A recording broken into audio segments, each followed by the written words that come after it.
Bismillahirrahmanirrahim. Assalamualaikum warahmatullahi wabarakatuh. Perkenalkan, nama saya Yusron Hamdani. Saya mahasiswa semester 6 jurusan Pendidikan Agama Islam State Bustanul Ulum. Pada kesempatan kali ini saya akan mengerjakan ujian tengah semester mata kuliah Tahsin dan Tahfiz. Insyaallah saya akan menjelaskan tentang sifat-sifat huruf hijaiyah dalam kaidah ilmu tajwid dalam ujian tahsin. Yang pertama saya akan menjelaskan tentang jahar. Jahar adalah sifat huruf yang dimana ketika kita melafazkan huruf tersebut tertahan aliran udara. Jadi ketika kita melafazkan huruf tersebut tidak mengalir udara sama sekali. Ada dua pendapat. Yang pertama, tidak mengalir udara sama sekali. Yang pendapat kedua, boleh mengalir tapi sedikit, tidak sebanyak hamas. Hurufnya ada 18, yaitu alif, ba, jim, dal, dzal, ra, zai, dad, ta, dha, ain, ghain, qaf, lam, mim, nun, waw, ya. Jadi ketika kita melafazkan huruf-huruf tadi itu tidak bersamaan dengan keluarnya nafas. Contohnya seperti ini, ba. Kalau misalnya kita praktekkan, kemudian kita pasang jari kita di sini, kalau misalnya masih keluar nafas banyak atau masih keluar nafas, itu berarti sifat jaharnya belum sempurna. Contoh juga misalnya da, ad. Jadi ketika kita melafazkan huruf tersebut tidak boleh keluar udara. Kemudian yang kedua, saya akan menjelaskan sifat syiddah.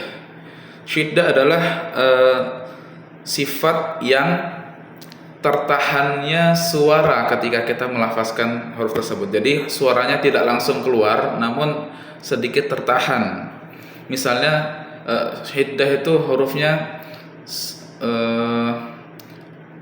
ajid, qatin, bakat, alif, ja, jim, dal, qa, to, ba,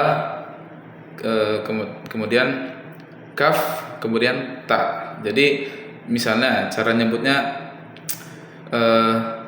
ajid, qatin, to. Dia kalau misalnya tidak pakai syiddah, dia akan to. Dia kurang sempurna karena tidak ada tertahannya suara di situ. Jadi kurang berat untuk huruf to-nya.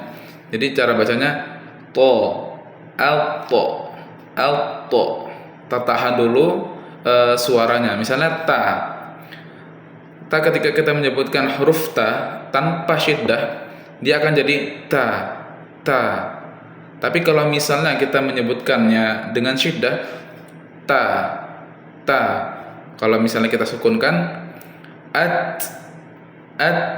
Jadi tertahan dulu sedikit untuk syiddah, tertahan suaranya, baru kemudian hamasnya keluar. Kalau misalnya kita menyebutkan huruf tak sukun tanpa syiddah, jadinya akan seperti ini, at. Tapi kalau menggunakan syiddah, at. Kemudian yang ketiga, saya akan menjelaskan sifat ismat dalam ilmu tajwid. Ismat adalah larangan pembentukan kata dasar dalam bahasa Arab yang lebih dari 3 huruf, karena huruf-huruf tersebut agak berat atau sulit dilafazkan dengan cepat. Misalnya huruf do, huruf dha, huruf kha, karena huruf to ya, karena posisi makhrajnya itu jauh dari ujung lidah. Jadi huruf-huruf ismat ini kecuali huruf-huruf idlaq, yaitu fa, ra, min, lubbi, fa, ra, mim, nun, lam, ba, karena huruf ismat itu sulit dilafazkan. Kemudian ismat ini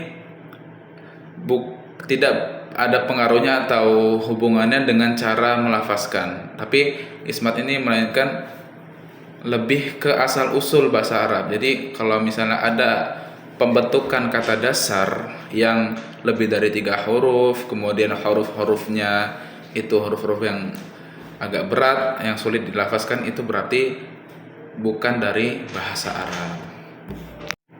Yang keempat adalah qalqalah. Qalqalah secara bahasa adalah memantul atau memantulkan.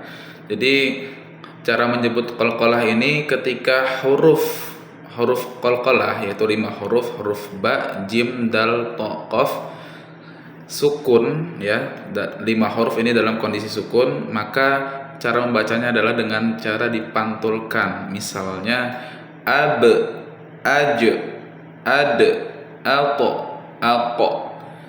Untuk pembacaan yang salah adalah ketika 5 huruf ini tidak dipantulkan. Misalnya ab, ad, ad, al, ab. Jadi cara yang benar adalah dengan cara memantulkan. Qalqalah ini juga terdiri dari dua jenis ya. Yang pertama qalqalah sughra, yang dimana adalah huruf qalqalah dia berada di tengah-tengah kata atau di tengah-tengah kalimat. Kalau misalnya kubro itu berada di ujung kalimat ketika waqaf. Contohnya qalqalah sughra yaitu lam yalid wa. Nah itu. Kemudian yang contohnya qalqalah kubra walam yulad. Bedanya apa antara sugro dan kubro? Bukan pantulannya yang berbeda, bukan pantulannya yang sugro lebih kecil, yang kubro lebih besar, melainkan ketika kita menyebutkan sugro itu kurang sempurna. Kenapa kurang sempurna? Karena ketika kita memantulkan, kita harus bersiap-siap atau harus melafazkan huruf berikutnya. Jadi sempurna memantulnya tidak sesempurna kubro. Jadi yang banyak orang salah paham juga adalah pantulan kubro lebih kuat daripada sugro. Ternyata setelah saya pelajari bukan pantulannya lebih kuat, namun pantulannya lebih sempurna. Karena ketika kita menyebutkan atau kita memantulkan qalqalah kubro, itu tidak ada lagi huruf setelahnya karena dia sudah di ujung kalimat. Lam yalid wa, ini contoh sugro. Nah, ketika kita baru pantulkan lam yalid wa, kita harus melafazkan huruf berikutnya. Beda dengan kubro, walam yulad. Nah, dia akan sempurna karena sudah mati di situ, tidak ada lagi huruf berikutnya, sehingga pantulannya bisa lebih sempurna. Kemudian yang terakhir yaitu al-infitah. Al-infitah adalah ketika kita mengucapkan huruf, yaitu 24 huruf infitah, itu terbukanya antara lidah dengan langit-langit, sehingga vokalnya itu bisa terdengar sempurna, tidak ada pengumpulan suara atau makhraj di antara langit dan lidah. Jadi posisi lidah itu di bawah, nah di bawah sini, tidak menempel ke langit-langit. Lawannya adalah sifat itbaq. Itbaq itu dia menempel kuat ke langit-langit sehingga vokalnya tidak terlalu jelas. Itu ada 4, yaitu shad, dha, ta, dha. Namun al-infitah selain dari 4 huruf tersebut.